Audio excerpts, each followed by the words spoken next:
కానీ ఈరోజు కూటమి ప్రభుత్వంలో ఉన్న పెద్దలే రౌడీల్లాగా. హీరో బాలకృష్ణకి సవాల్ విసిరిన రోజా. టాలీవుడ్ నటిగా రోజా సెల్వమణి గురించి అందరికీ తెలిసిందే. హీరోయిన్ గా ఎన్నో మూవీస్ లో నటించారు.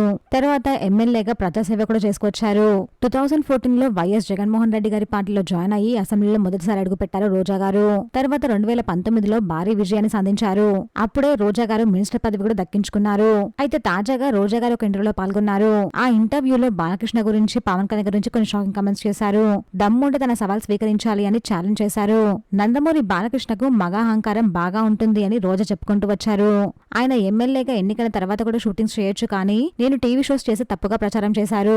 ఆయన మాత్రం హీరోయిన్స్ తో అసభ్యకరంగా డాన్స్ చేస్తే తప్పు లేదు, కానీ నేను టీవీ షోలో ఆర్టిస్టులందరితో కలిసి డాన్స్ చేస్తే తప్పు వచ్చిందా అని నందమూరి బాలకృష్ణ ప్రశ్నించింది రోజా. ఆయన ఎమ్మెల్యేగా గెలిచినప్పటి నుంచి ఇప్పటి వరకు ఎన్నిసార్లు అసెంబ్లీకి హాజరయ్యారో చెప్పాలి అని, తన నియోజకవర్గంలో ఎంత అభివృద్ధి చేశారో కూడా చూపించాలి అని, తను కూడా స్వయంగా వచ్చి బాలకృష్ణ తప్పును చూపిస్తాను అని సవాల్ విసిరారు.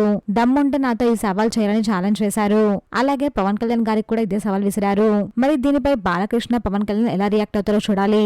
మరి రోజా చేసిన ఈ కామెంట్స్ పై మీ ఒపీనియన్ కమెంట్ చేయండి. Please subscribe channel friends, please.